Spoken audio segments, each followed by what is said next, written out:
The channel is growing fantastically, and suppose you haven't already subscribed, make sure to do so to never miss any analysis, with over 70% unsubscribed. So, the world's largest passenger plane, the A380, saw production end in 2021, and many believed it to be the right decision. After all, it was an aircraft type that didn't have a market for new commitments anymore, and when Emirates canned the remainder of their order in 2019, that would have kept the series in production a little longer.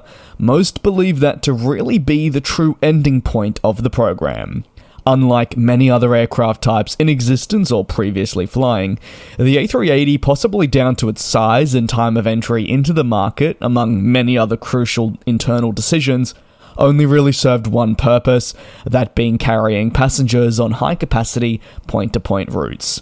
Unlike other airlines globally, like I said, it doesn't have a second-hand life. You'll notice I do not include the one lone second-hand A380 that flew emergency leasing missions with High Fly for a brief period, and the upcoming A380 exclusive global airlines from the UK. For the latter, I don't really believe any legitimacy around that.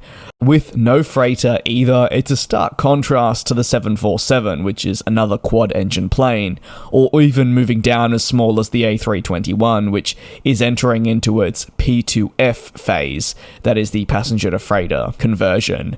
But there's much more to the plane than just this, when you could say it went wrong. Let's explore that in today's first part, covering the A380 in a two-part mini-series.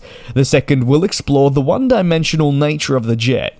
Today, though, were key decisions and trends that occurred in the industry part of the A380's demise, and was it truly doomed to fail? Despite entering service with Singapore Airlines in 2007, discussions around such a product began as early as 1988. In the 1900s, it was not only when the project was formally announced, but work truly started on identifying a plane that could better compete with the Boeing 747. If we cast our minds back to then, the realization that the 747 was a dominating force becomes more than apparent. And as such, it was important for Airbus to find a means to compete in the long-haul market, especially as they were a growing manufacturer themselves.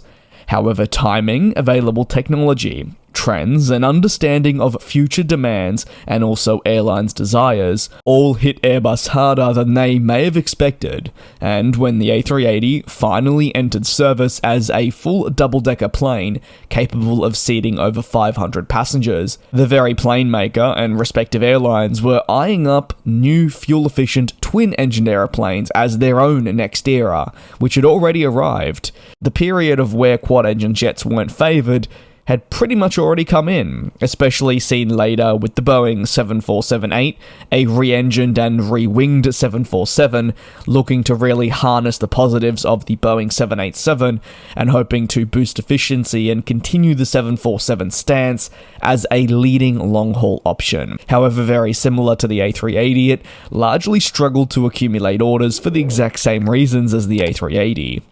The expectation for the 380, well, it was huge, given it is and was to be at the time the world's largest passenger plane, coming with a very sizable amount of costs when examining what it took to get it in the air. Not only that, but the large price tag for any customer that wished to purchase it. I do love this extract when taking a look at the expectations from a 2014 New York Times piece on the A380, where the writer says, "To get a sense of the Airbus A380's size and ambition, walk up the grand staircases of an Emirates version of the aircraft, past the showers and the first-class suites, and then head through into endless rows in business class to the bar at the back of the upper deck." That to me highlights everything you need to know about the ambition and game-changing aspect that Airbus wanted to bring to the plane and see airlines execute. Ultimately, those expectations were largely not met to the standards that the plane maker may have initially wanted or intended, especially as it was really meant to disrupt the success of the long-standing 747.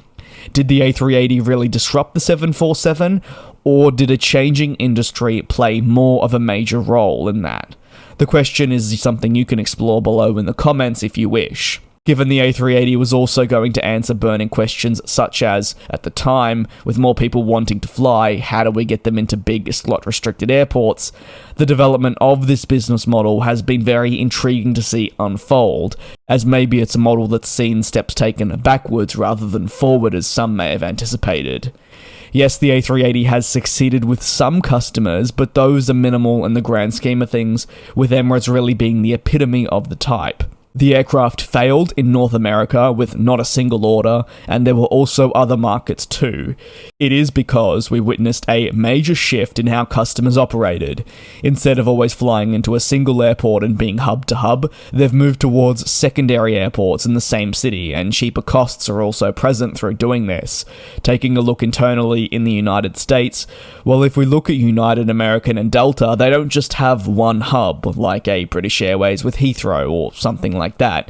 They have 4, 5 major focus cities, which is where they fly both narrow body and wide body planes out of to have a perfect balance right across the country. And while this is a reason for North America, there were actually concerns very generally over acquiring the A380 for many airlines. Could they, one, actually fill the plane on one of their established routes? And for a lot of airlines, 500 plus seats on a single route just isn't possible. And additionally, would they turn a profit if the A380 was in their fleet? More generally speaking, if they ordered the plane, would it cause the downfall of their company because of it being a poor business decision? For a lot of these answers, the questions never really swayed in the A380's favour. These airlines also didn't want to expand aggressively like maybe they once did. And as we know, a 4-engine plane in an age where twin-engine jets were becoming more favourable didn't really fit in, and for the vast majority of these airlines, it wasn't as desirable of an option as maybe 30 years prior. That's why there's a lot of discussion of, was the A380 very simply too late? Ultimately, there is a long list of the ifs, buts, and maybes that were all considered by these airlines, but very generally, it didn't attract the interest that Airbus was expecting. Emirates were a leading force with over 100 plus orders, but they accounted for a significant portion of the flying A380s, and without them, the picture would have been very, very different. So, in your opinion, was it always in a way doomed to fail? As some may say, it did not live up to the expectations initially believed, and it was a very changing industry that maybe didn't really give it a chance in its current timeline. If it was 20 years earlier, do you see it being a success? Let me know. And as for the second part, the A380 certainly is a one-dimensional plane for many reasons. And in this 2-part mini-series, in the next episode, which will air next week, I'll explore the one-dimensional aspect more in depth, taking a look at the lack of freighter, the second-hand market, and much more that means it really only serves one use, and maybe that is already a disadvantage for a plane of that size. Thank you very much for your support. Thank you for watching. If you have any thoughts, like I said, you can drop them down below in the comments. But until the next video, take care and be safe, and I'll see you next time.